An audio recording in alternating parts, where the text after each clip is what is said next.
इस वक्त वेदांत के बेडरूम में फर्श पर उसके और फलक के कपड़े बिखरे हुए थे, और वेदांत फलक को दीवार से लगाकर प्यार करने में बिजी था। प्लीज मिस्टर सिंघानिया, अब तो उतार दो मुझे, आखिर आप इतना स्टेमिना लाते कहाँ से हो? थकते नहीं क्या? फलक झुंझलाते हुए वेदांत से बोले जा रही थी, मगर मजाल है वेदांत को कोई फर्क पड़ा हो। वेदांत उसी तरह फलक को दीवार से लगाकर अपना काम करने में बिजी था। You know Bobby, what? I'm addicted to your everything. तुम्हें पता है, मैं तुम्हें जितना महसूस करता हूँ, मेरी तलब और बढ़ती जाती है। वेदांत ने फलक के कान पर अपनी गर्म सांसें छोड़ते हुए कहा, और उसके येलोब को बाइट कर लिया, जिससे फलक की सिसकी निकल गई। परवर्ट हो आप, बिकॉज ऑफ यू बाबी, वेदांत ने आई विंक करते हुए कहा। वेदांत अब फलक को लेकर सोफे पर आ गया, और उसके दोनों गोरे मुलायम पैरों अपने कंधे पर रख झटके से उसमें समा गया। उसके ऐसा करने से फलक की जोर से चीख निकल गई। वो तो अच्छा है, वेदांत का बेडरूम साउंड प्रूफ था, वरना आज तो पूरे फैमिली को उठ जाना था। आप बहुत ज्यादा वाइल्ड हो रहे हैं मिस्टर सिंघानिया, फलक ने सिसकते हुए कहा। वेदांत ने फलक के पैरों पर किस करते हुए कहा, प्लीज बाबी आज मत रोको।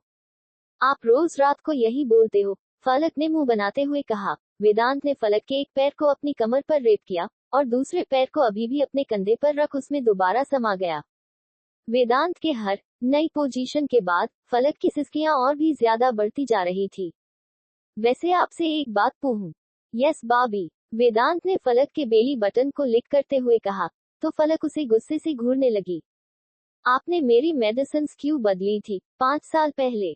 फलक का सवाल सुन वेदांत कुछ पल के लिए खामोश रहा, फिर फलक को उठाकर अपने लैप पर बैठा लिया। फलक बस खामोशी से अपने जवाब का इंतजार कर रही थी। मैं जानता था, जिस दिन हमारा बच्चा तुम्हारे अंदर आ जाएगा तब हमारा रिश्ता और भी ज्यादा स्ट्रांग हो जाएगा। बस इसी वजह से मैंने गायनेको से बोलकर तुम्हारी प्रिकॉशंस को विटामिन से बदल दिया, जिससे तुम प्रेग्नेंट हो गई। वेदांत ने बिना की झिझक के फलक को सारा सच बता दिया। भले फलक को ये सब सुन थोड़ा बुरा लगा, लेकिन वो इसके लिए वेदांत की थैंकफुल भी थी, क्योंकि अगर वेदांत ने तब ऐसा कुछ नहीं किया होता, तो आज उसके इतने प्यारे बेटे नहीं होते। बाबी, तुम्हें नहीं लगता कि अब हमारे लिटिल डेविल्स बड़े हो गए हैं? हाँ लेकिन, उतने भी नहीं, फलक ने 2 टूक में जवाब दिया। फलक के जवाब को सुन वेदांत के होठों पर शरारती स्माइल आ गई, और उसने फलक का चेहरा अपनी ओर कर उसके होठों को लाइट किस करते हुए धीरे से बुदबुदाया, तो क्यों ना हम अपने बेटों के लिए उनकी छोटी बहन लाने के बारे में कुछ सोचे।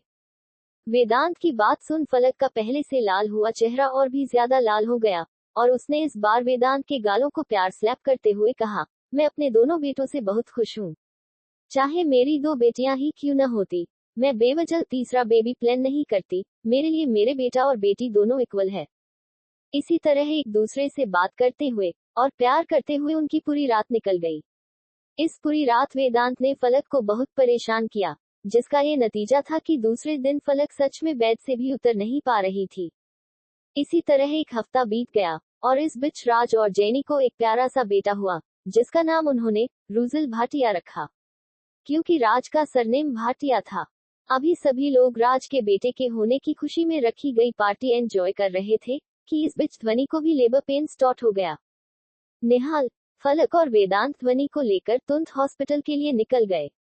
रास्ते में ही ध्वनि का वाटर ब्रेक भी हो गया था, जिससे फलक और निहाल और भी ज्यादा घबरा गए। चूंकि ध्वनि के बेबी बम्प में ट्विंस थे, और ध्वनि की कंडीशन भी काफी क्रिटिकल थी, इसलिए डॉक्टर ने ध्वनि की सी सेक्शन डिलीवरी की, जो कि सक्सेसफुल रही। ऑपरेशन थिएटर के बाहर कॉरिडोर में निहाल बेचैनी से चक्कर काट रहा था। वेदांत और करण भी उसके साथ मौजूद थे। वहीं फलक भी जस्ट प्रे करके वहां पहुंची। ठीक उसी पल ऑपरेशन थिएटर का दरवाजा खुला और एक फीमेल डॉक्टर मुस्कुराते हुए बाहर निकली। डॉक्टर, मेरी वाइफ कैसी है? डॉक्टर के बोलने से पहले ही निहाल ने हड़बड़ाते हुए उनसे सवाल किया। डोंट वरी मिस्टर सहगल, माँ और दोनों बच्चे बिल्कुल ठीक है। क्या मैं उनसे मिल सकता हूँ? वार्ड में शिफ्ट करने के बाद डॉक्टर इतना कहा वहां से चली गई। वही फलक ने ऊपर वाले का शुक्रिया किया। कॉन्ग्रेचुलेशंस निहाल भाई, फलक ने निहाल को गले लगाते हुए कहा, तो निहाल ने भी उसे गले लगा लिया। आपको भी भाभी? वही ये सब देख हमारे वेदांत की आंखें पैनी हो गई। उसने झटके से फलक को निहाल से अलग किया, जिससे फलक सीधा वेदांत के सीने से जा टकराए। सच में ये डेविल एक नंबर के जलकुप्ते हैं, फलक धीरे से बुदबुदाई।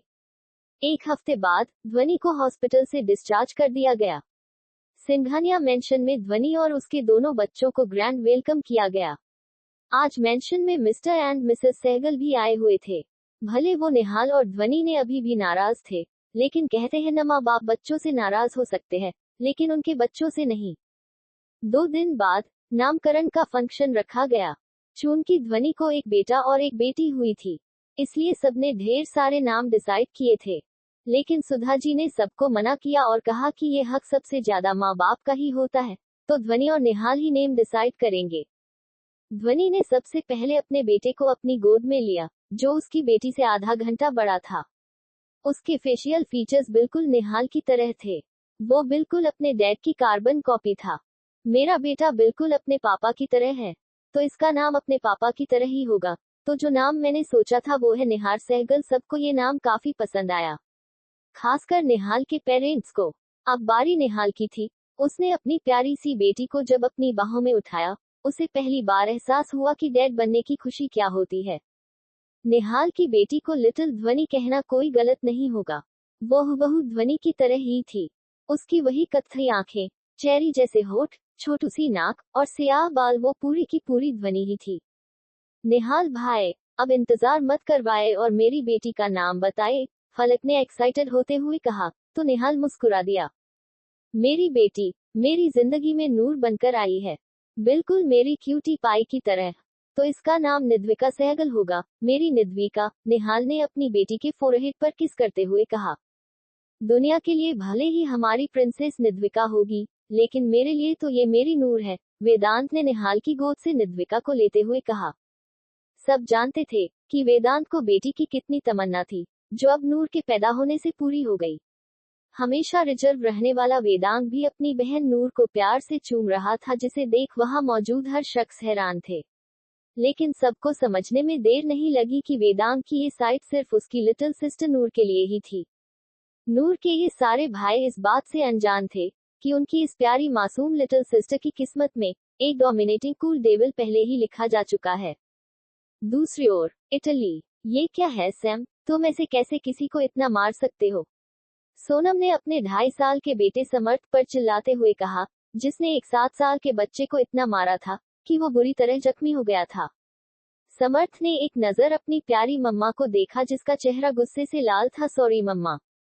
सॉरी मुझे नहीं, इस बच्चे को बोलो, सोनम ने उस घायल बच्चे की ओर इशारा करते हुए कहा, जो अभी भी समर्थ को देख बुरी तरह डर रहा था।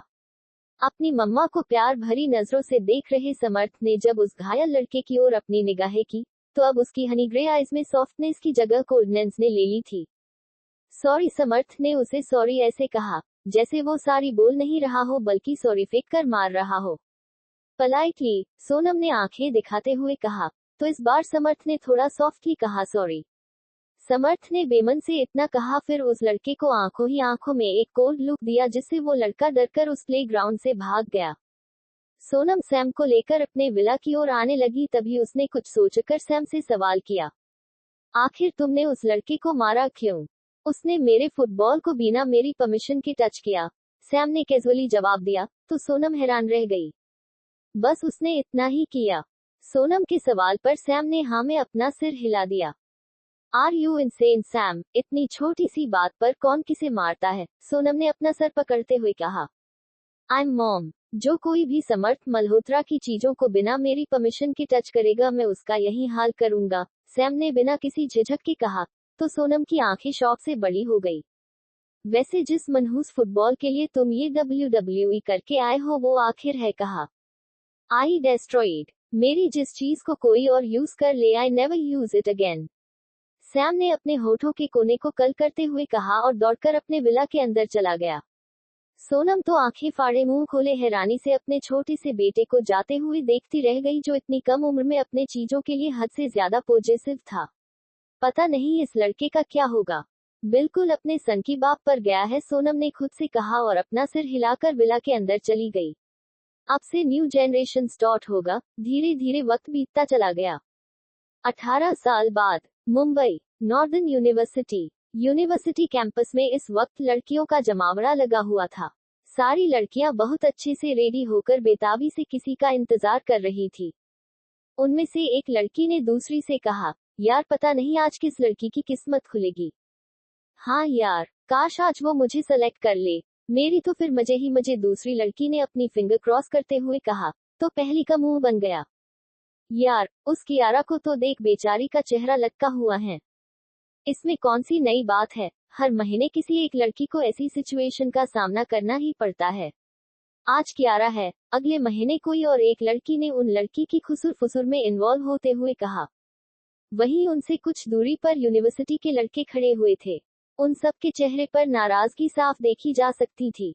आखिर वो सभी हर महीने ये सब देखते ही थे, तो उनके लिए ये कोई नई बात नहीं थी, लेकिन फिर भी वो अपनी जेलेसी को छुपा नहीं पाते थे। तभी उन सभी का इंतजार खत्म हुआ और यूनिवर्सिटी के मेन एंट्रेंस से उन सभी को एक ब्लैक बुगाटी आती हुई नजर आई, जिसे देख उन सभी लड़कियों के चेहरे चमकने लगे।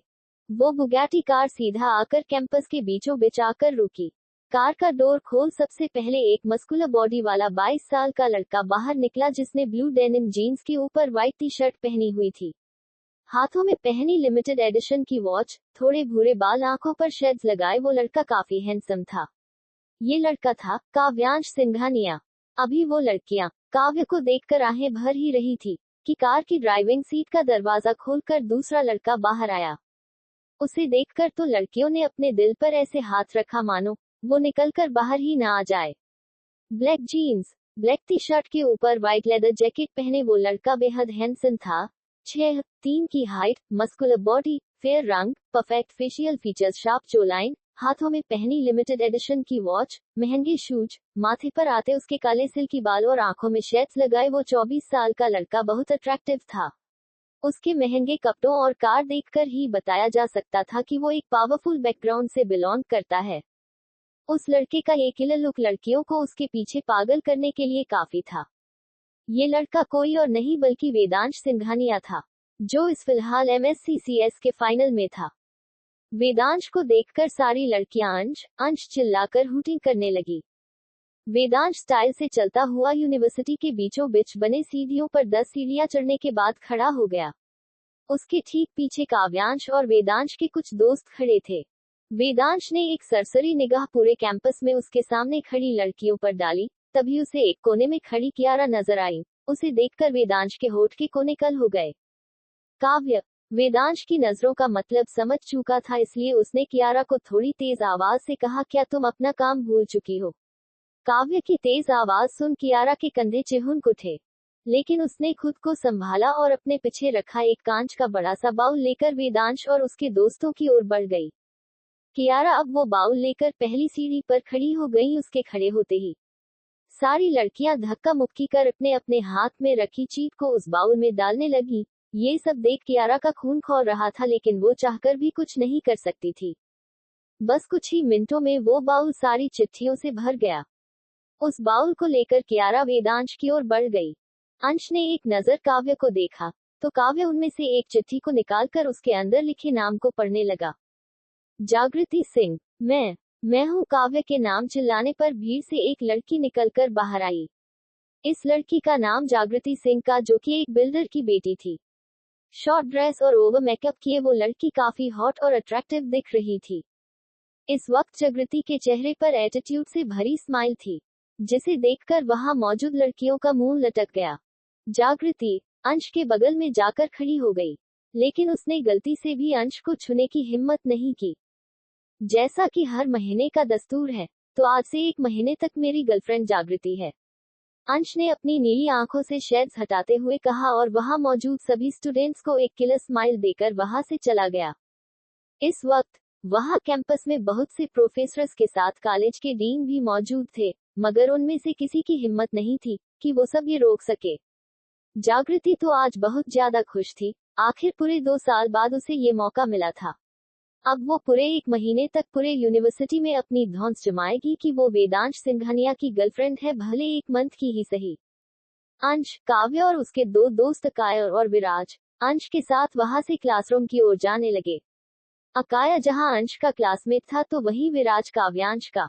वो सब अभी यूनिवर्सिटी के कॉरिडोर से गुजर रहे थे कि तभी उनके सामने 2 लड़के आकर खड़े हो गए। उन दोनों की उम्र करीब 18 रही होगी, लेकिन उनकी वेल डेवलप्ड बॉडी से वो दोनों 22 साल से कम के नहीं लग रहे थे। उनमें से एक लड़के ने ब्राउन हुडी के साथ ब्लू जीन्स पहनी हुई थी, काली गहरी आंखें, माथे पर आते उसके काले सिल्की बाल, परफेक्ट फेशियल फीचर्स वाला वो लड़का दिखने में काफी चार्मिंग दिख रहा था। क्या तुम्हें कुछ पूछना है निहार? अंश ने निहार के कंधे पर हाथ रखते हुए कहा, तो उसने धीरे से हाँ में अपना सिर हिला दिया। ये लड़का निहार ही था, जो दिखने में हुबहू निहाल की जैसा ही था। वही उसके साथ खड़ा दूसरा लड़का, निहार का दोस्त और राज और जेनी का इकलौता बेटा रुशील था, जिसकी आंखें डार्क ब्लू कलर की थी, और वो दिखने में बिल्कुल फॉरेनर जैसा ही था। आखिर उसके अंदर जेनी के जो जीन्स थे। ब्रो, आप हर महीने एक नई गर्लफ्रेंड क्यों बनाते हो? निहार के सवाल पर अंश ने उसके कंधे में हाथ रख उसे खुद के करीब कर लिया। फिर आगे कदम बढ़ाते हुए अपनी बात स्टॉप की, वो मेरी तरफ से इन सब को रिवार्ड है। किस चीज का रिवार्ड? निहार ने कंफ्यूजन से पूछा। रिवार्ड, ताकि इन्हें ऊपर वाले से कोई शिकायत न रहे कि अपने कॉलेज के इतने हॉट हंसडम और डैशिंग बंदे की वो गर्लफ्रेंड न बन सकी। अंश ने कैजुअली कहा।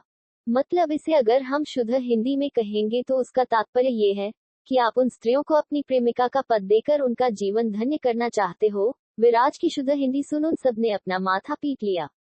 पद, धन्य, तात्पर्य, स्त्री, ये सब क्या है? रूजिल ने अपना सिर खुजलाते हुए सवाल किया। तेरे समझ से बाहर है ये सब, तू इग्नोर कर। काव्य ने रूजिल के सिर पर टिप्पणी मारते हुए कहा, तो वो अपनी आंखों में लगे पावर ग्लासेस को ठीक करने लगा। मुझे समझ आ गया, निहार ने एक्सप्रेशनलेस चेहरे के साथ उन सब से कहा। लेकिन ब्रो, क्या आप स्टडी कंप्लीट होने के बाद भी ये जारी रखेंगे? आई मीन, अगर आपको कभी किसी से टू लव हो गया तो? दुनिया में ऐसी कोई लड़की ही नहीं बनी जो वेदांश सिंघानिया के दिल में अपनी जगह बना सके। वेदांश ने निहार की बात बीच में ही काटते हुए कहा। लेकिन ब्रो, बड़े पापा जैसे हार्टलेस के लिए भी तो ऊपर वाले ने जब हमारी स्वीट सी बड़ी मॉम को बनाया है, तो आपके लिए भी कोई न कोई बनी होगी। काव्य ने निहार की बातों को सपोर्ट करते हुए कहा। तो वेदांश ने उसे एक कोल्ड लुक दिया और वहां से चला गया। आपने उन्हें नाराज कर दिया, रूजिल ने काव्य से कहा। तो काव्य हल्का सा मुस्कुरा दिया। मुझे बुरा लगता है कि ब्रो ने एक धोखे की वजह से खुद को ऐसा बना दिया है।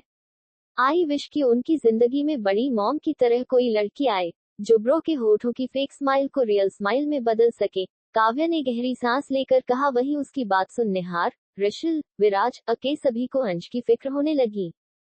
तभी निहार ने सबका ध्यान डाइवर्ट करने के लिए सवाल किया, वैसे मेरे हैंडसम हंट ब्रो से तो मुलाकात हो गई, लेकिन मेरे कोल्ड हॉटेड बिग ब्रो कहाँ है? आज उनकी क्लासेस नहीं है तो अपने रूम पर ही होंगे, विराज ने अपने कंधे उचकाते हुए कहा। उनका भी न मुझे कुछ समझ नहीं आता है। पता नहीं क्या शौक है उन्हें अपने इतने बड़े मेंशन को छोड़ यहाँ हॉस्टल में रहने का, काव्य ने मुंह बनाते हुए कहा। काव्य की बात सुन निहार के होठों पर मिस्टीरियस स्माइल आ गई। उसने एक नजर काव्य को देखा। काव्य भी उसकी स्माइल का मतलब साफ समझ सकता था। वहीं दूसरी ओर कोलकाता के सबसे बड़े रेड लाइट एरिया सोनागाछी के सबसे मशहूर कोठे में चमचमाती रोशनी से ढके एक बड़े से हॉल के ऊपर बने एक कमरे में एक करीब 19-20 साल की लड़की घुटनों में अपना मुंह छुपाए सिसक रही थी। उसके घुटनों के बीच एक तस्वीर थी, जो किसी औरत की थी। तभी उस कमरे का दरवाजा खुला और एक 40 साल की औरत उस कमरे के अंदर दाखिल हुई। वो औरत आसपास नजरें दौड़ाकर ये कंफर्म कर रही थी कि कहीं किसी ने उसे उस कमरे के अंदर आते हुए तो नहीं देखा। जब उस लड़की ने दरवाजा खुलने की आवाज सुनी तो उसने अपना छोटा सा चेहरा अपने घुटनों के बीच से निकाला और अपनी गीली ऑलिव ग्रीन आई से सामने खड़ी उस औरत को देखने लगी। खाला आप, उस लड़की ने अपनी रुंधी हुई आवाज में कहा। तो उस औरत का गला भर आया। उस औरत के पहनावे से ये साफ था कि वो एक तवायफ थी। उस औरत ने उस लड़की को कसकर अपने गले से लगा लिया और उसके आंसुओं को पोंछते हुए बोली, त्रिशु बेटा तू यहाँ से भाग जा। उस औरत की बात सुन वो लड़की उस औरत से अलग होकर उसे हैरान नजरों से देखने लगी। खाला, मैं यहाँ से कैसे भाग सकती हूँ बिना अम्मी जान के पैसे दिए? कोई पैसे तेरे उधार नहीं है उनसे। झूठ कह रही है वो। मैं कसम खाकर कहती हूँ वो अम्मी जान झूठ बोल रही है तुझसे। लेकिन वो क्यों झूठ बोलेंगी? उस लड़की ने हैरानी से सवाल किया। उस मासूम लड़की की मासूमियत देख उस औरत को उस पर बेहद तरस आया कि इस जालिमों से भरी दुनिया में पता नहीं ये मासूम कैसे सफर करेगी। उस औरत ने गहरी सांस ली और अपनी बातें एक्सप्लेन करते हुए बोली, त्रिशु बेटा, तुम्हारी माँ के इलाज में जो भी पैसे खर्च हुए वो उसकी खुद की कमाई थे। उसने कभी अम्मी जान या किसी से भी 1 रुपए भी पैसे उधार नहीं लिए। यहाँ तक कि तुम्हारी पढ़ाई में लगा हर एक पैसा उसके यहाँ कमाए दर्द का हर्जाना था। क्या तुम्हारी माँ ने तुमसे कभी कहा कि उसने अम्मी जान या किसी से कर्ज लिया है? उस औरत की बात सुन उस लड़की ने मासूमियत से ना में अपना सिर हिला दिया। तो अम्मी जान ने मुझसे झूठ क्यों कहा कि उन्होंने मेरी माँ के इलाज में बहुत सारे पैसे खर्च किए हैं? उस लड़की का सवाल सुन वो औरत उसके सिर पर प्यार से हाथ फेरते हुए बोली, बेटा तू बहुत मासूम है, लेकिन ये दुनिया ऐसी नहीं है। बस तू इतना जान ले कि अम्मी जान जो काम आज तक तेरी माँ और मुझसे करवाती आई है, वो काम अब वो तुझसे करवाना चाहती है। और अगर गलती से भी ऐसा हुआ तो मैं कभी मरने के बाद तेरी माँ को मुंह नहीं दिखा पाऊंगी। उसने वादा लिया था मुझसे कि उसके जाने के बाद तुझे मैं इस दलदल में नहीं फंसने दूंगी। शायद उसे भी थोड़ा शक था कि उसके जाने के बाद अम्मी जान तुझे इस धंधे में धकेलने के लिए जरूर कोई न कोई चाल चलेगी। और हुआ भी ऐसा ही। अब तू वक्त मत गवा, ये कुछ सामान ले और अपने सारे डॉक्यूमेंट अपने साथ रख ले। लेकिन खाला, अगर किसी ने देख लिया तो? थोड़ी देर की खामोशी के बाद वो लड़की अपनी डब्बाई आंखों से उस औरत को देखते हुए बोली। तो इस बार उस औरत ने थोड़ी सख्ती से कहा, त्रिशा, मैंने कहा न तू अभी के अभी यहाँ से जा और हाँ इसे पकड़। एक लेटर उसकी ओर बढ़ाते हुए, ये सुप्रिया बाजी ने तुझे देने को कहा था। त्रिशा ने झट से वो लेटर पकड़ लिया। मैंने तेरे लिए कुछ खाने का सामान भी रख दिया है, और इसमें पर्स है, उसमें मैंने कुछ पैसे भी रख दिए हैं, जो ज्यादा तो नहीं है लेकिन तेरे 2-3 महीने का गुजारा चल जाए इतने तो है ही। उस औरत ने त्रिशा को एक बैग थमाते हुए कहा। त्रिशा ने भी अपने सारे डॉक्यूमेंट्स एक बैग में भरे और कुछ जरूरत का सामान लेकर वो जैसे ही वहां से जाने को हुई, उस औरत ने त्रिशा को गले से लगा लिया। माफ करना बेटा, लेकिन अगर मैं आज सख्ती नहीं करूंगी तो तुझ जैसी मासूम को यहाँ मौजूद दरिंदे नोच खाएंगे, जो मैं अपने जीते जी कभी नहीं होने दूंगी। तू तो इतनी छोटी है, समझेगी भी नहीं कि तेरा ये रंग रूप जैसे तेरी माँ का दुश्मन था, अब वैसे ही तेरी सुंदरता तेरी दुश्मन बन गई है। उस औरत ने मन ही मन कहा और त्रिशा का माथा चूम उसके आंसुओं को अपने हाथों से पोंछते हुए बोली, अपना ख्याल रखना और कभी लौटकर यहाँ मत आना, चाहे मैं ही क्यों न मर जाऊं। मरे आपके दुश्मन खाला, आपको मेरी भी उम्र लग जाए। त्रिशा ने उस औरत के होठों पर उंगली रखते हुए कहा। तो उस औरत ने प्यार से त्रिशा के सिर पर टिपली मार दी, पागल कहीं की। चूंकि उस वक्त उस कोठे में बहुत बड़े नेता की पार्टी चल रही थी, इसलिए किसी ने भी त्रिशा को बाहर भागते हुए नहीं देखा, और जो देख सकते थे उनका ध्यान भी उस औरत यानी नाजो ने भटका दिया। त्रिशा ने एक नजर मुड़कर उस कोठे को देखा जहां वो पैदा हुई थी, और जहां उसकी मां ने आखिरी सांस ली थी। वो सब याद कर उसकी आंखें नम हो गईं। एक नजर वो सब देख वो मुड़कर वहां से चली गई, एक नई मंजिल की ओर जहां जाकर उसकी जिंदगी पूरी तरह से बदलने वाली थी। वही फ्रांस में। फ्रांस एयरपोर्ट पर एक लड़की आसपास अपनी नजरें दौड़ाते आगे की ओर बढ़ रही थी। उस लड़की ने बुर्का पहना हुआ था, और हाथों में ग्लव्स भी। उसके एक नाखून भी किसी को नजर नहीं आ रहे थे। उसके हाव भाव देखकर ऐसा लग रहा था मानो वो किसी से छुपना चाहती हो। उसकी हेजल आइज में डर और घबराहट साफ देखी जा सकती थी। कुछ वक्त बाद वो अपनी फ्लाइट में बैठ गई। इस बीच जब तक उसका प्लान टेक ऑफ नहीं हो गया, तब तक उसने अपने फिंगर को क्रॉस करके ही रखा था। जब उसकी फ्लाइट टेक ऑफ हो गई तो उसने राहत की सांस ली, और इसी के साथ ही उसकी आंखों से एक कतरा आंसू का बहकर उसके गोरे गालों पर लुढ़क गया। अब मुंबई नॉर्दर्न यूनिवर्सिटी। अगले दिन वेदांश क्लासरूम में अपनी सीट पर बैठा हुआ था, और उसके आसपास लड़कियां तितलियों की तरह मंडरा रही थी। उन सबको देख वेदांश के होठों पर स्मर्ट भरी स्माइल थी। लड़कियों को बस यही चाहिए, पैसा और लुक्स। आज मेरे पास है तो देख ये सब मेरे आसपास कैसे मंडरा रही है, अंश ने अपने बगल में बैठे अकाया से कहा। लेकिन जरूरी नहीं अंश की हर लड़की तेरे लुक्स पर ही फ्लैट हो। हर लड़की एक जैसी नहीं होती। अकाया के ऐसा कहने पर अंश के होठों पर मॉकिंग स्माइल आ गई। Now you're wrong buddy, every girl just wants money और लुक्स, अंश ने कड़वाहट के साथ कहा। अकाया जानता था को ऐसा उसका दोस्त क्यों कह रहा है। मैं तुझे कोई बददुआ तो नहीं दे रहा हूँ अंश, लेकिन मैं ऊपर वाले से प्रे करता हूँ कि एक दिन तेरी भी जिंदगी में एक ऐसी लड़की जरूर आए जो तेरी एक थ्योरी को रॉन्ग साबित करे, अकाया ने मन ही मन कहा। अभी सब अपनी मस्ती में बिजी थे कि एकाएक सबका शोरगुल सन्नाटे में बदल गया। लो हो गई मेरी ब्रो की एंट्री, अंश ने खुश होते हुए कहा। सबने दरवाजे की ओर देखा, जहां क्रोकोडाइल ग्रीन कलर के ट्राउजर के ऊपर डेनिम शर्ट पहने एक 6 3 की हाइट वाला लड़का आ रहा था। कंधे के एक साइड कॉलेज बैग टांगाए, हाथ में पहनी महंगी रिस्ट वॉच, माथे पर आते उसके काले सिल्की हेयर जो उसके लुक्स को और भी ज्यादा किलर बना रहे थे। मस्कुलर बॉडी और परफेक्ट फेशियल फीचर्स वाला वो 24 साल का लड़का बेहद हैंडसम था। ये लड़का कोई और नहीं बल्कि वेदांग सिंघानिया था, जो अपनी स्टर्लिंग ग्रे आई से चारों ओर एक नजर दौड़ाकर अपने भाई अंश के बगल वाली डेस्क पर जाकर बैठ गया। ब्रो, कैसे हो आप? अंश ने अंश के कंधे पर हाथ रखते हुए कहा तो अंश ने उसे एक कोल्ड लुक दिया, जिसे देखकर अंश का मुंह बन गया। ब्रो, आप ना मुझे ऐसे लुक्स मत दिया करो, अंश ने मुंह बनाते हुए कहा।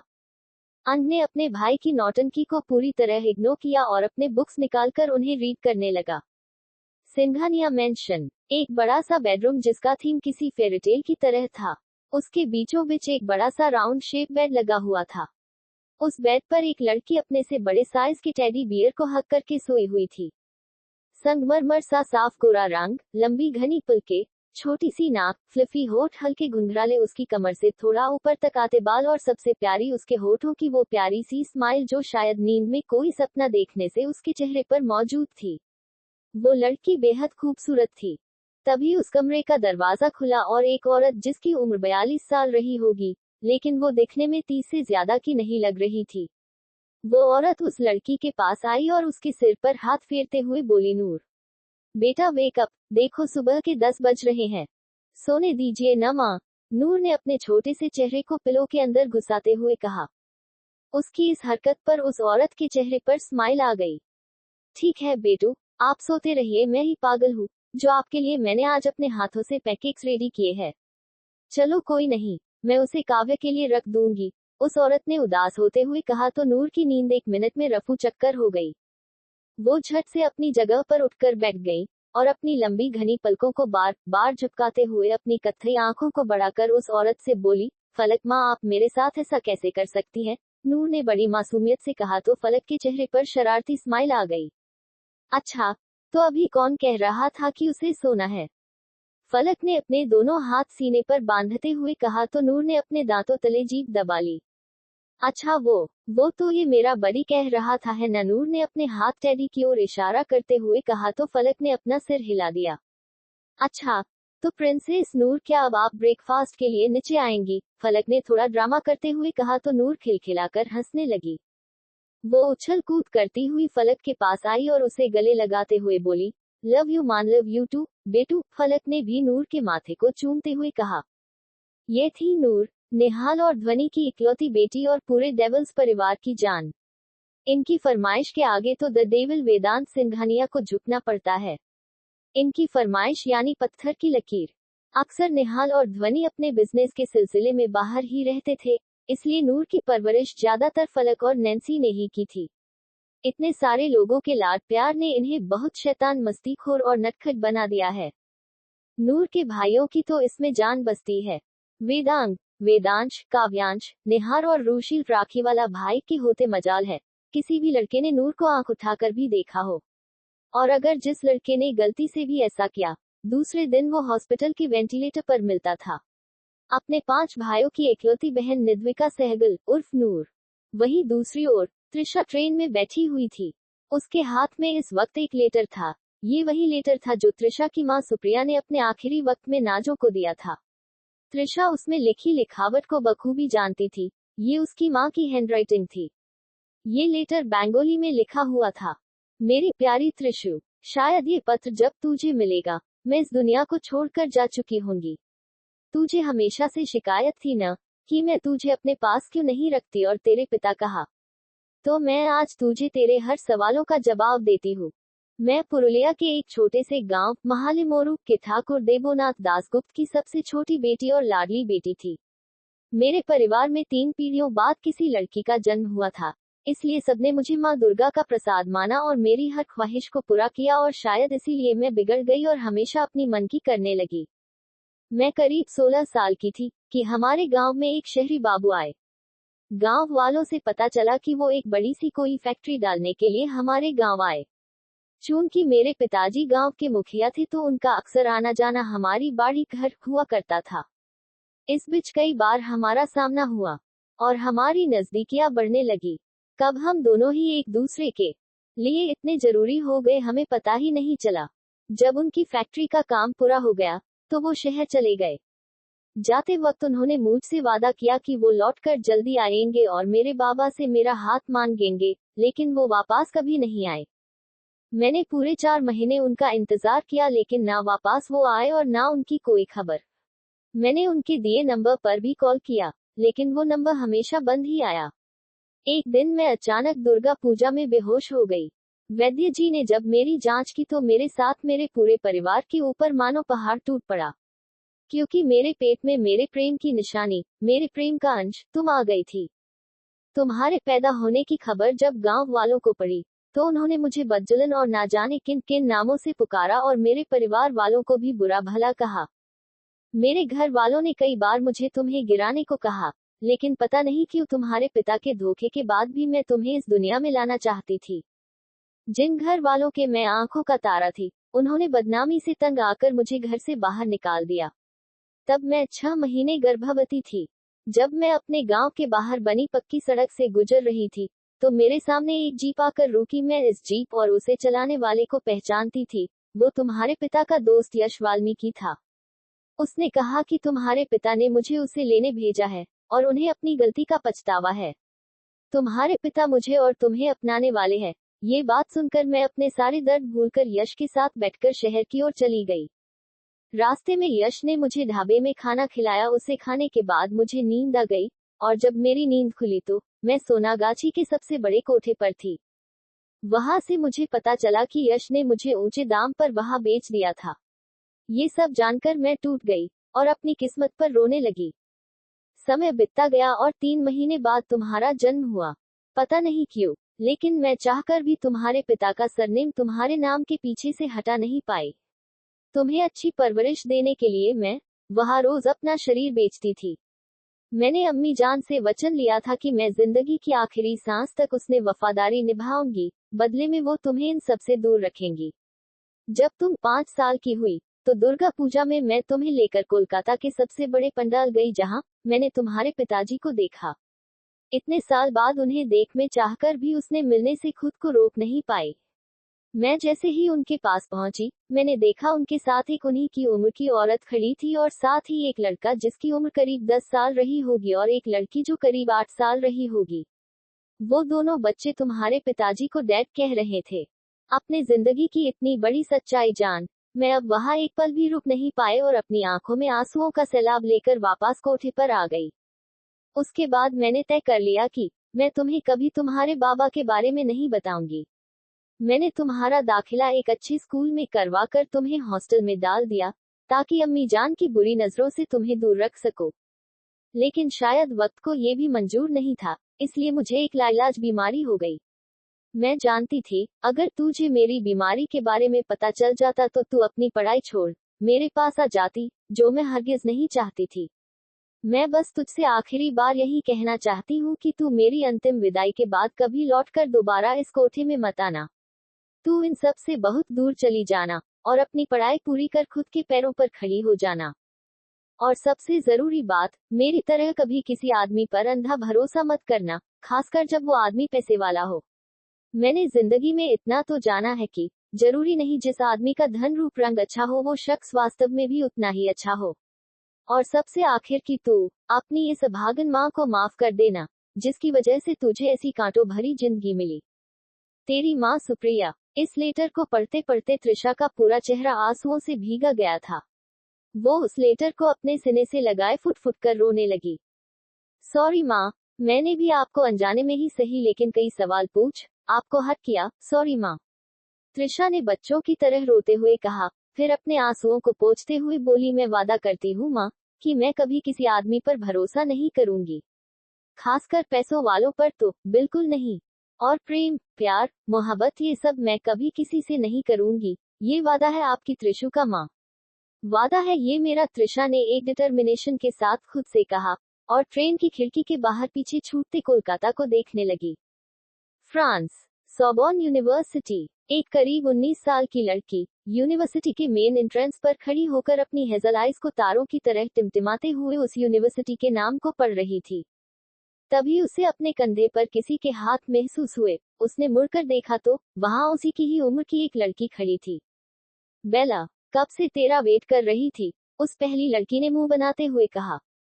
अरे यार सारा, माफ कर दे, कल से पक्का लेट नहीं करूंगी, उस दूसरी लड़की यानी बेला ने सारा से कहा तो सारा उसे एक अजीब लुक देकर यूनिवर्सिटी के अंदर जाने लगी। तू जानती है न, आज हमारी यूनिवर्सिटी का पहला दिन है, तो हमें टाइम पर पहुंचना चाहिए। तू तो ऐसा कह रही है जैसे मैं क्लास स्टार्ट होने के बाद यूनिवर्सिटी आई हूँ, बेला ने अपनी बत्तीसी चमकाते हुए कहा। यार मैं कौन सा पढ़ाई के लिए बोल रही हूँ, मैं तो तुझे इसलिए बोल रही थी कि हम क्लास में पहले पहुंचकर आगे की सीट पर बैठ सके। तू जानती है न, सारा मचेंट को पीछे रहना बिल्कुल पसंद नहीं। हाँ, क्योंकि जहाँ सारा रहती है वहाँ सिर्फ सारा ही चमकती है, बेला ने सारा की बात को कंप्लीट करते हुए कहा। तो वो दोनों एक दूसरे को हाई फाई देकर हंसने लगी। वो दोनों जैसे ही यूनिवर्सिटी के अंदर एंटर हुई, उन्हें एक लड़के ने रोक लिया। फ्रेशर, उस लड़के के सवाल पर उन दोनों ने हाँ में अपना सिर हिला दिया। Come on. उस लड़के ने अपने पीछे आने का इशारा किया तो उन दोनों ने एक नजर एक दूसरे को देखा, फिर कंधे उचकाकर उस लड़के के पीछे चले गए। वो लड़का बार बार पीछे मुड़कर सारा को ही देख रहा था। आखिर वो थी ही इतनी खूबसूरत। संगमरमर सा गोरा रंग, लंबी घनी पलकें, हिरनी जैसी खूबसूरत हेजल आइज, छोटी सी नाक, हॉट शेप नेचुरल रेड होठ जिन पर उसने हल्की पिंक लिपस्टिक लगाई हुई थी। उसके कमर से ऊपर तक आते लंबे घने सिल्की बाल जिसे वो हमेशा खुले ही रखती थी। सांचे में ढला हुआ उसका परफेक्ट जीरो फिगर जो किसी का भी ध्यान उसकी ओर अट्रैक्ट करने के लिए काफी था।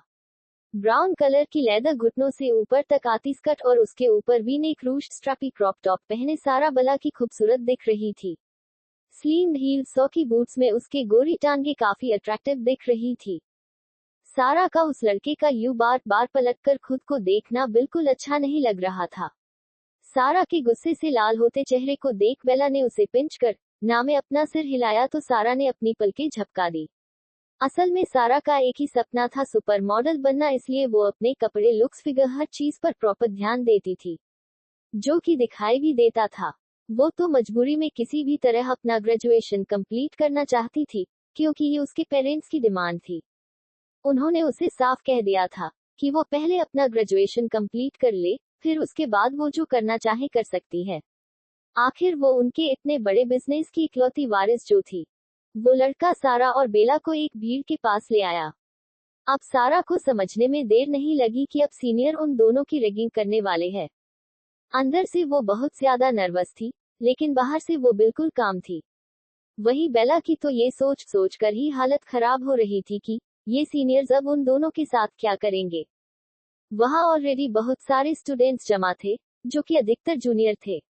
बाकी बचे कुचे लोग यहाँ तो उनका तमाशा देखने के लिए खड़े थे या उनकी रैगिंग करने के लिए। जब वहां रैगिंग करने वाले सीनियर्स ने सारा को देखा तो वो भी उसे कुछ पल देखते ही रह गए।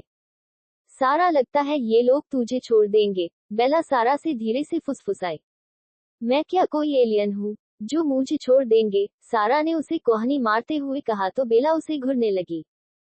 सारा और वहां मौजूद सारे स्टूडेंट्स ने आपस में इंग्लिश में बात करी थी जिसे मैं हिंदी में बोल रही हूँ।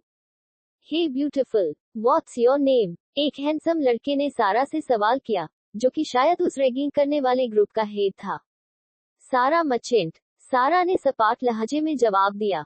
नाइस नेम, उस लड़के के दोस्त ने सारा को अजीब नजरों से घूरते हुए कहा, लेकिन सारा के एक्सप्रेशन अभी भी बिल्कुल नॉर्मल थे। उस लड़के ने अब बेला की ओर देखा जो आंखों में बड़े बड़े फ्रेम का चश्मा लगाए खड़ी थी। उसे देखकर उन सब ने अजीब सा मुंह बना लिया। उन सब की इस हरकत पर सारा ने कसकर अपने हाथों की मुठ्ठियां बना ली, लेकिन बेला के हाथ अपने हाथ पर महसूस कर उसने अपने गुस्से को काबू कर लिया, क्योंकि वो जानती थी बेला को वॉयलेंस बिल्कुल पसंद नहीं थी, या यूं कहें उसे लड़ाई झगड़ों से बहुत ही ज्यादा डर लगता था। हे यू बिग फ्रेम गर्ल, मेरे दोस्त के शूज बहुत गंदे हो गए हैं, उसे साफ करो, उनमें से एक लड़के ने बेला से कहा तो सारा गुस्से से बोली, हाउ डेयर यू बास्टर्ड, तुम्हारी हिम्मत कैसे हुई ऐसा बोलने की। सारा जैसे ही उस लड़के की ओर उसे मारने को बढ़ी, बेला ने उसे रोक दिया।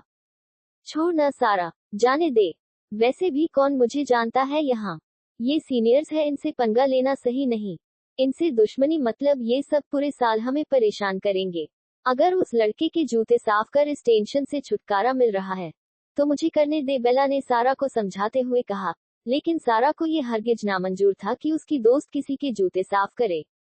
जब उन सीनियर्स ने देखा कि बेला और सारा आपस में बच्चों की तरह बहस कर रहे हैं, तो उनमें से एक ने थोड़ी तेज आवाज में बोला, हे ब्यूटीफुल, अगर तुम नहीं चाहती कि तुम्हारी दोस्त किसी के जूते साफ करे तो तुम हमारा दिया टास्क कंप्लीट कर लो, फिर हम सब कभी तुम्हें और तुम्हारी दोस्त को परेशान नहीं करेंगे। उस लड़के की बात सुन सारा ने उसे एक कोल्ड लुक दिया।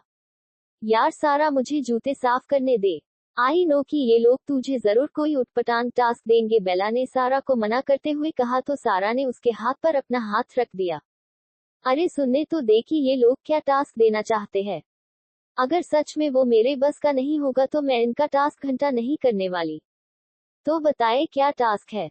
सारा ने अपने दोनों हाथों को फोल्ड करते हुए उन सीनियर्स से सवाल किया। कुछ देर उन सीनियर्स ने आपस में कुछ डिसाइड किया, फिर उनमें से एक लड़का सारा से बोला, वो सामने मेन एंट्रेंस देख रही हो ना, मेन गेट की ओर इशारा करते हुए, वो से जो ब्लैक कार आएंगी, तुम्हें उस कार चलाने वाले को प्रपोज करना है। उस लड़के ने इतना बोल सारा के हाथ में एक रेड रोज थमा दिया। बस इतना ही सारा ने मन ही मन खुद से कहा, लेकिन उसने इस बात को अपने चेहरे पर शो नहीं होने दिया।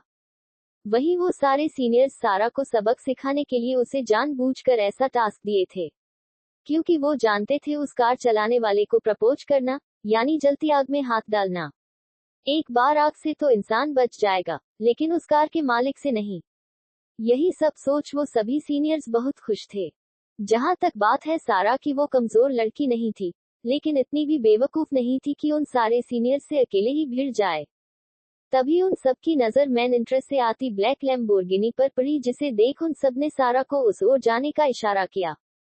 सारा ने एक गहरी सांस ली और उस कार की ओर चली गई। सारा ने देखा कि उस कार से एक लड़का बाहर आया, जिसने denim jeans with black T shirt के ऊपर mandarin colour sustainable casual shirt पहना हुआ था। 6'1" की height, muscular body, perfect facial features वाला वो 23-24 का लड़का बेहद हैंडसम था। अब देखना यूवी कैसे उस लड़की की सबके सामने इंसल्ट करता है। उन सीनियर्स लड़की ने अपने फ्रेंड्स से हंसते हुए कहा, तो उसके बाकी सब दोस्तों के चेहरे पर एविल स्माइल आ गई। वही सारा उस लड़के यानी युवराज मलिक के ठीक सामने आकर खड़ी हो गई। युवराज जो अपने मोबाइल को स्क्रॉल करते हुए आगे बढ़ रहा था, वो ऐसे अचानक अपने सामने किसी लड़की के आ जाने से ठिठक गया। युवराज से सर्द नजरों से जब सारा की ओर देखा, तो उसकी सिमटी हुई भौहें वापस नॉर्मल हो गई। उसके सामने सारा अपनी आंखें बंद करे खड़ी थी। देखो, मैं तुम्हें जानती नहीं, लेकिन वो वहां पीछे बैठे सीनियर्स ने मुझसे कहा है कि मैं तुम्हें प्रपोज करूं, वरना वो सब मुझे और मेरी फ्रेंड्स का जीना हराम कर देंगे। तो प्लीज मैं जो भी करूं, तुम रिएक्ट कर गुस्सा मत करना, और प्लीज मुझे गलत मत समझना। सारा ने मासूम सी शक्ल बनाते हुए कहा, और अपनी एक आंख खोल यूवी को देखने लगी, जो कि होठों पर अजीब सी स्माइल लिए उसे ही देख रहा था। सारा को उसकी स्माइल बहुत अजीब लगी, लेकिन उसने उसे इग्नोर किया और उसके सामने अपने साथ लाए हुए रोज को आगे बढ़ाकर उससे बोली, आई लव यू। सारा की ये चाशनी की तरह मीठी आवाज सीधा यूवी के दिल पर उतर रही थी, और इसी के साथ उसकी स्माइल और भी ज्यादा गहरी होती जा रही थी। वो एकटक सारा की हेजल आइज में देख रहा था, जो किसी तारे की तरह चमक रही थी। वहीं उसने दूर मौजूद सारे सीनियर्स यूवी के मुंह से सारा की इंसल्ट करने का इंतजार कर रहे थे। वही बेला अपने फिंगर को क्रॉस कर अपनी फ्रेंड के लिए प्रे कर रही थी। यूवी को प्रपोज कर सारा जैसे ही वहां से जाने को हुई, यूवी ने उसकी कलाई पकड़ उसे अपनी ओर टर्न किया, जिससे सारा लड़खड़ा गई, लेकिन उसके गिरने से पहले ही यूवी ने उसे अपनी मजबूत बाहों में थाम लिया। इससे पहले कि सारा कुछ समझ पाती, यूवी ने सारा को उसकी कमर से पकड़ ऊपर उठा लिया और उसे राउंड राउंड घुमाने लगा। ये नजारा देख वहां मौजूद सारे स्टूडेंट्स की आंखें फटी की फटी रह गई, खासकर सीनियर्स की। मैम, फ्लाइट लैंड हो चुकी है। ए होस्टेस की आवाज सुन सारा अपनी नींद से जागी। तब जाकर उसे रियलाइज हुआ कि वो अपनी जिंदगी के बर्बादी के पहले चैप्टर का सपना देख रही थी, जिसके बाद उसकी जिंदगी पूरी तरह बदल गई। काश मैंने उस दिन वो गलती नहीं की होती, सारा मन ही मन कहा और एक गहरी सांस लेकर फ्लाइट से बाहर उतर गई। मुंबई, एक बड़ा सा बंगला, जिसके बाहर नेम प्लेट पर मजूमदार हाउस लिखा हुआ था। उसके दरवाजे पर खड़ी त्रिशा वॉचमैन से अंदर जाने की रिक्वेस्ट कर रही थी। देखिए भैया, मैं सच कह रही हूँ, क्रिया मेरी दोस्त है, आप प्लीज समझिए। देखिए मैडम, अगर क्रिया मैम आपकी दोस्त है तो आप उन्हें डायरेक्ट कॉल क्यों नहीं कर लेती। वॉचमैन ने रूखे स्वर में कहा तो त्रिशा का चेहरा लटक गया। असल में त्रिशा का मोबाइल वही कोलकाता के कोठे पर ही छूट गया था, इसलिए वो अपनी फ्रेंड त्रिशा को कॉल नहीं कर सकती थी। त्रिशा अब निराश होकर वहां से जाने लगी। अभी त्रिशा कुछ दूर ही आगे गई थी कि उसके बगल से एक तेज रफ्तार कार गुजरी। उस कार की स्पीड इतनी तेज थी कि त्रिशा भी एक पल के लिए चिन्हुक उठी। तभी थोड़ी दूर आगे जाकर वो कार एकाएक रुक गई।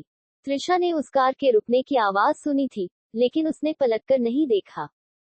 त्रिशु, इस जानी पहचानी आवाज को सुन त्रिशा के कदम अपनी जगह पर ठहर गए और उसके उदास चेहरे पर स्माइल आ गई। त्रिशा ने पीछे मुड़कर देखा तो वहां उसी की उम्र की एक लड़की खड़ी थी। उस लड़की के बाल कंधे तक थे और वो दिखने में काफी स्टाइलिश थी। क्रिया, त्रिशा ने उस लड़की को गले लगा लिया। वहीं उस लड़की ने भी त्रिशा को टाइटली हग कर लिया। तू मुंबई कब आई और तूने मुझे कॉल क्यों नहीं किया? आज आई हूँ और मेरा मोबाइल अभी मेरे पास नहीं है। क्रिया, त्रिशा के चेहरे पर उदासी साफ देख सकती थी। वो इतना तो जान गई थी कि जरूर त्रिशा किसी प्रॉब्लम में है। क्रिया ने भी त्रिशा से कोई सवाल जवाब नहीं किया और उसे लेकर अपने बंगलो आ गई। जब वॉचमैन ने त्रिशा को क्रिया के साथ देखा तो वो भी सकपका गया। अब जाकर उसे अपनी गलती का एहसास हुआ। उसने इशारों में त्रिशा से माफी मांगी तो त्रिशा ने भी अपनी पलकें झपका दी। असल में त्रिशा ऐसी ही थी, वो किसी को भी जल्दी माफ कर दिया करती थी, चाहे कोई उसके साथ कितना भी बुरा क्यों ना कर ले। त्रिशा ने क्रिया को वॉचमैन की हरकत के बारे में कुछ नहीं बताया। क्रिया त्रिशा को लेकर सीधा अपने बेडरूम में चली गई, क्योंकि इस वक्त पूरे बंगलों में कोई नहीं था। असल में त्रिशा के डैड एक ज्यादा बड़े नहीं लेकिन रेप्यूटेड बिजनेसमैन थे, जो अपनी शुरुआती दिनों में कोलकाता में ही रहकर अपना बिजनेस संभालते थे। करीब 10 साल पहले वो मुंबई आ गए थे और 5 साल पहले उन्होंने क्रिया को भी अपने पास बुला लिया था। क्रिया की मॉम क्रिया के पैदा होने के 2 साल बाद ही उसके डैड से अलग हो गई थी, इसलिए क्रिया की परवरिश सिर्फ उसके डैड ने ही की थी। तू फ्रेश होकर नीचे आ, मैं तब तक लंच रेडी करवाती हूँ तेरा, क्रिया ने उस कमरे से निकलते हुए कहा तो त्रिशा ने हाँ में अपना सिर हिला दिया। थोड़ी देर बाद त्रिशा शॉवर लेकर नीचे हॉल में आ गई, जहां डाइनिंग टेबल पर क्रिया उसका पहले से ही इंतजार कर रही थी। क्रिया ने त्रिशा को देखा तो वो एक पल के लिए उसे देखती ही रह गई। त्रिशा ने सिंपल सा सूट पहना हुआ था, अपने गीले बालों को उसने क्लच किया हुआ था। बिना किसी मेकअप के भी त्रिशा बेहद खूबसूरत दिख रही थी। जो चीज उसे सबसे ज्यादा खूबसूरत बनाती थी वो थी उसके चेहरे की मासूमियत। त्रिशा क्रिया के बगल वाली चेयर पर आकर बैठ गई। त्रिशा जैसे ही क्रिया को कुछ बोलने को हुई, क्रिया ने उसे पहले खाना खाने को बोल चुप करा दिया। क्रिया इतना तो जानती थी कि जरूर कोई बड़ी बात है जिसे बताने के बाद शायद त्रिशा खाना भी नहीं खाएगी। वैसे भी त्रिशा को देखकर ऐसा लग रहा था जैसे उसने कई दिनों से ठीक से खाना भी नहीं खाया हो, जो कि सच भी था। वैसे तुझे मेरे घर का एड्रेस कैसे पता? क्रिया के सवाल पर त्रिशा ने हल्की मुस्कुराहट के साथ कहा, कॉल पर 100 दफा तूने अपना एड्रेस मुझे बताया था, तो कैसे याद ना रहता? त्रिशा के जवाब पर क्रिया हंसने लगी। थोड़ी देर बाद उन दोनों ने साथ लंच कर लिया और हॉल में रखे सोफे पर बैठ गई। त्रिशु, अब मुझे सब सच बता, मुझे सारा सच जानना है, क्रिया ने त्रिशा के हाथ पर हाथ रखते हुए कहा, तो त्रिशा की आंखें नम हो गई।